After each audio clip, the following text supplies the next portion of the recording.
I say this for love, but where beauty professionals messed up is y'all started showing people what y'all make. Y'all started trying to prove yourself. Y'all wanted to show people y'all booked and busy, and y'all wanted to show them how much money y'all make. Now you have clients who are feeling some type of way because you are doing better than them. Clients who Where beauty professionals went wrong is not showing the money, even though that's never a good idea. But they went wrong when they started treating their customers like they were blessed and honored to sit in their chair. They forgot that they're in the customer service business. And that's the problem with a lot of solo entrepreneurs. They think they don't have a boss and they don't have to answer to anyone. And especially with the pandemic, when simple services like getting your hair cut and styled were hard to come by. Are you interested in making an extra 1 to 2K a month from the comfort of your own home? Well, I've put together a step-by-step guide that shows you how to turn commentary into cash for only $27. Hit the link in the description below. These stylists took it for granted and ran with it, not only with the poor customer service, but of charging these ridiculously obscene prices. That is the issue. It's not the money. I mean, anyone who could do simple, basic math, if I walk into a barbershop and salon and see it's packed, if you have 10 people in there and the average cost of the service is 70, 80, $90, anyone can do the math there. Again, it's not the issue about the money so much, but about how you treat your customers. But let's see what else she has to say here.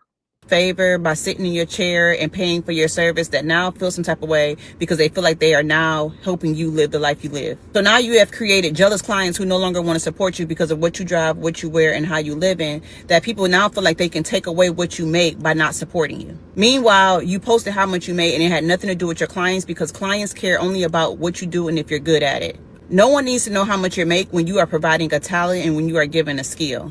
People pay you based on your quality, your expertise, and your time. So yeah, you did your big one and you flexed.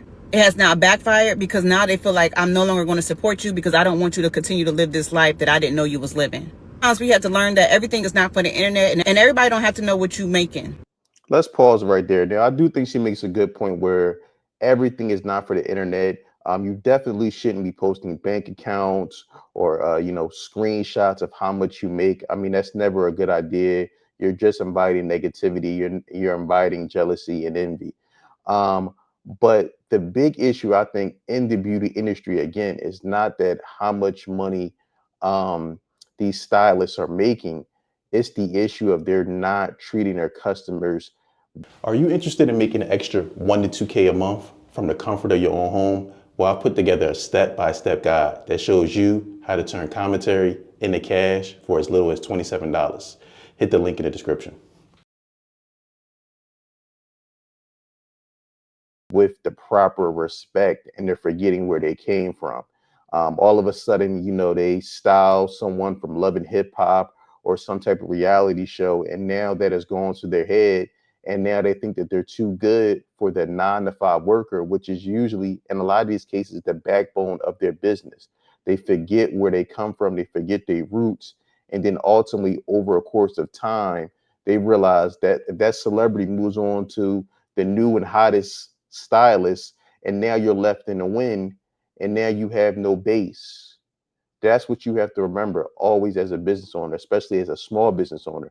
Never forget the people who supported you from the beginning. And a lot of these stylists and barbers get too big for their bridges, and then they go on a little 2, 3 year run as a celebrity stylist.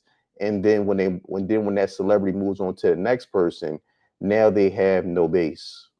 I always say this, people with money don't have to show people that they have money. People will see it. There's a way in this day generation that you can make money, you can be successful without having to be loud, without having to show your bank account statements, and without having to show your income claims. You don't. Just like I said earlier, if you really get into it, it's going to show. Again, simple math. If I come into a salon or a barbershop and it's literally packed every time I get there from open to close, we know you're doing well. You ain't got to say it. It's obvious.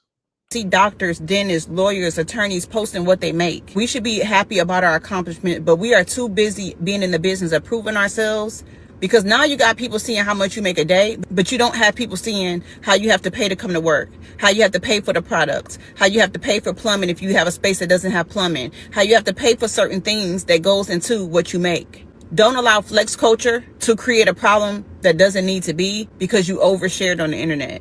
When you are a beauty professional, focus on showing your skill, showing your trade, showing your talent, your expertise, and not on how much money you make. Again, I do think she makes very good points about this flex culture, which is very big, if we're being honest, in Black society. We like to show everything. We like to wear all our money, drive all our money. And, sometimes that definitely can work against you. So I definitely do think she's spot on.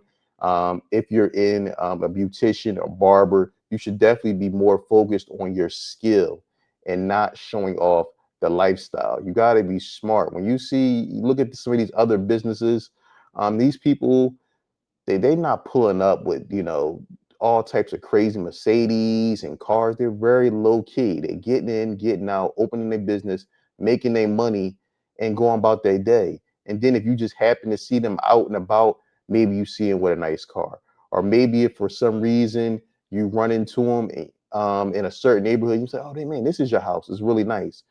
We got to understand you don't have to show everything for social media all the time. I know I'm topic of discussion when it comes to my prices, but I can tell you this. All of my clients are well off that even if I did post how much I make, my clients are not going to become jealous of me and my clients are not going to stop supporting just because I make a certain type of income. I say this to say many of you are afraid to lose the same clients who are trying to keep you at where they want to see you. People who value you, people who appreciate quality, no matter what it is that you make, they are not going to stop coming to you because you're living a good life. People Let's pause right there. Now, this is kind of a little bit of a shaky advice because it sounds like she's catering to more of a upper middle class demographic, so it may not be an issue there. But for most everyday barbers and stylists, you're going to be dealing with a 9 to 5 person. The average person is making about $50,000 to $60,000 a year, and we have to be honest. These barbers and beauticians have gotten out of control with their prices. I mean, $60, $70 for a haircut, then expecting a tip. Again, you have to price your services based off the demographic. Now, of course, if you're dealing with people who are making two, three, four, $500,000+ a year, of course they're not maybe sweating, a $70 haircut, or maybe if they're a woman, $1,000 to install a lace front or whatever, what have you. But if you're dealing with that average 9 to 5 person that's making $20, $25 an hour, they're not going to be able to afford that service. And that's why you see so many beautician and barbers have to go back and get a 9 to 5 because they price themselves out. should be happy for you because the truth is people only want you to go as far as they want you to go. And many of you are doing exactly that because you have a positioned your business around being on payroll as if your clients are the boss, and yet you're still not being paid for it. Find a client that's for you. Because I'm telling you, even if you are posting your numbers, your clients should not feel some type of way about how much money you make. But I can't say this, when your clients are just as well off as you, they will continue to support. And even if they aren't as well off as you, they're still going to sit with you because they value your work and what it is that you do. At the end of the day, it all comes back to knowing your demographic, knowing who you're dealing with, and moving accordingly. Again, if you know you're catering to more of a lower class or average demographic, it doesn't make sense to show sales of $2,000 and $3,000 a day. That may have some people in their feelings. But if you're dealing with an upper class or more well-off client base, they may not be an issue. But let me know what you think in the comments below. I look forward to hearing from you. Don't forget to like, subscribe, and share.